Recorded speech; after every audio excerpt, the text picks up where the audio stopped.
Hello and welcome to Chapter 15, the Protestant Reformation. So, we talked about the Great Schism which happened in 1054 between... Okay, so let me just shade out what parts of the world roughly are Christian in this one.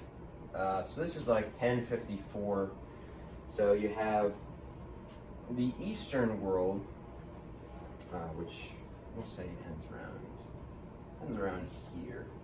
The East is Orthodox, so they remain loyal to the Church in Constantinople. The West, however, so we will ignore Orthodoxy.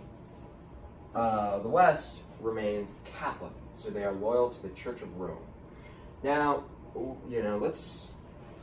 the advent of the new learning in Europe, humanism, and then the Renaissance, people start to take a more critical look at the Bible, and especially with the inception of the printing press. Okay, so can reasonable people read the Bible and disagree on some stuff? Yeah, there are points on which people can disagree, and that didn't really matter at first when the Catholic Church had a great deal of control over who had access to the Bible. But now that it was very easy to print and reproduce, and people like John Wycliffe are making it available in vernacular being like the languages of the individual countries as opposed to solely Latin. Now that there are lots of vernacular Bibles just floating out there, people are reading it and having differing opinions. So, one such person, Martin Luther, who was actually a monk, has some differing opinions, and he posts said differing opinions on a church door in, let's say, Wittelsbach, Germany, in the Holy Roman Empire. And after doing so, the Catholic Church is not a fan of his 95 complaints, and they try to stop him from doing that, and he is, not a fan of them not being a fan of him. So he decides, all right, I'll just start my own thing. So that is the beginning of Protestantism. And so some of the big differences between Protestantism and Catholicism, we'll do a little Christianity thing. So in the beginning, you have, Christ, and then it branches off with the Great Schism. Of course, there are some minor break-offs in the beginning, like the Monophysites, the Copts, people like that. But the first main break is between the Orthodox and the Catholics. Then, with Protestantism, it's less of a break, more of like, oh yeah, I guess you can call it a break. Then you have Protestantism. And then, in the spirit of Protestantism, they might not be crazy about it. Alright, we'll just say, and then the Reformed kind of break off of both. It's confusing. Okay, so Protestantism, at least, is much more centric on salvation by faith, that just by believing in Christ you are saved. The Catholics also have salvation by works, in which you should do works to attain salvation. And then that's kind of one of the main sticking points. Then there's some stylistic stuff.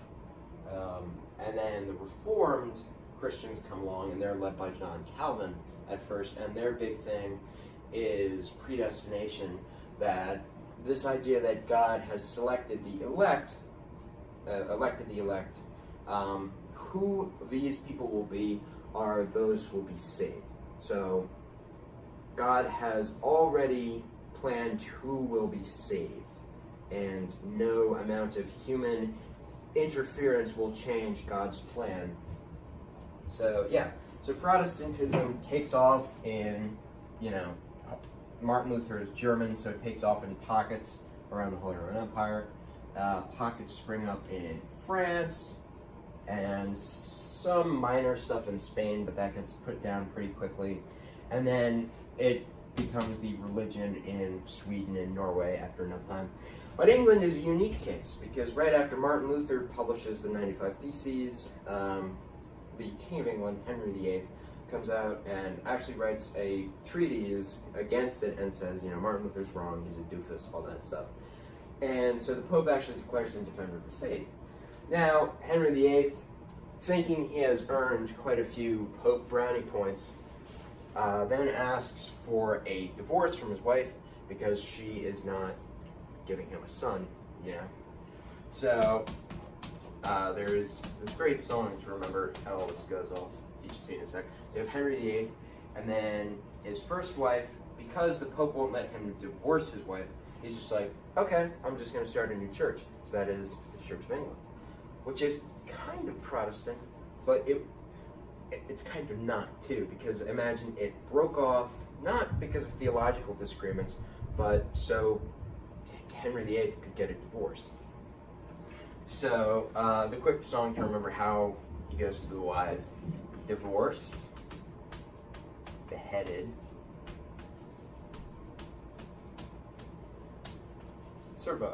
divorced, beheaded, died, divorced, beheaded, survived. So that's divorced, beheaded, and died, divorced, beheaded, survived. So not fun to be one of Henry VIII's wives, you know, kind of a risky proposition. And so, yeah, like I said, he starts the new Church of England, but then he dies eventually, he himself, which is why the sixth wife survives. And so now with Henry VIII gone, a new thing comes along where, so you had three kids. So you have Mary, Edward, let's call him Ed for purposes of space, and Elizabeth.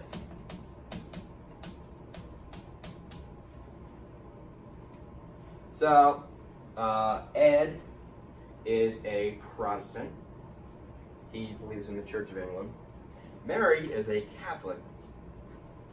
And Elizabeth is also Protestant, but she stays on the down low. So, now with Henry VIII gone, Edward, who, you know, Henry VIII has tried and killed people for, he's king for a few years, but then he dies because he is sickly. So now, Mary is the Queen of England, and she's a Catholic.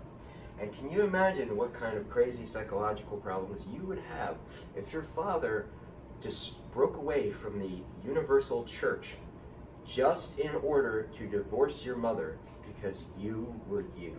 That would have some deep psychological stuff going on.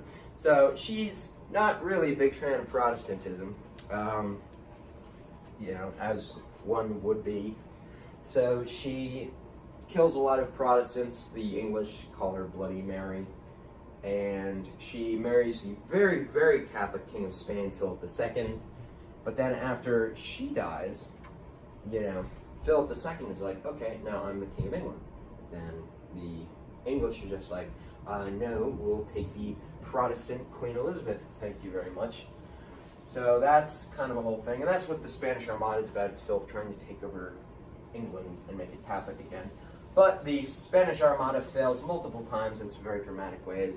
I look up the horrible history videos for that. It's pretty entertaining. So now England is pretty Protestant. See, again, it's a unique case. But that's the Reformation. And then you have wars in the Holy Roman Empire over religion. And the gist is they get to choose, the states in the Holy Roman Empire, their princes get to select what religion they'll be. And France has a king who comes along, Henry IV, Henri IV. Henry IV, he was actually the king of Navarre first, which is a little... Actually, we talked about the Basques a long time ago. It's like a Basque kingdom. And so Henry IV is the king of England, or king of France, and while he was Protestant, he converts to Catholicism to be king of England, or to be king of France. Well, he has a famous quote about that: Paris is worth a mass. So he is now the king of France, and he passes the Edict of Nantes. I can say Nantes. And this edict gives religious toleration to the French Protestants. They are called the Huguenots. So now there is protection for the Protestants in France, which will later be revoked. So yeah, that's kind of the gist of the Protestant Reformation. I believe that's all I need to hit on.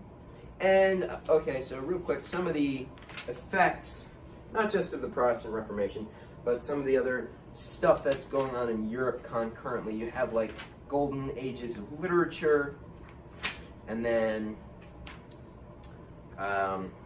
the wars that were fought between Protestants and Catholics result in the governments kind of centralizing. Because if you think about it, once you're a Protestant country, you're no longer aligned with Rome, so you're kind of declaring your own independence in a new way.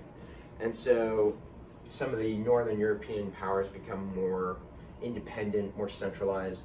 And then France, in its own response to Protestantism, gets much more centralized, and one of Henry IV's descendants, Louis XIV, Sun King, he comes along and he declares himself the absolute monarch of France, and he's not very nice to the Protestants, and he kicks out a lot of the Huguenots and revokes the Edict of Nantes. But yeah, so that's like the beginning of absolutism here. Alright, that's about it for today. We'll see you next time. Thank you.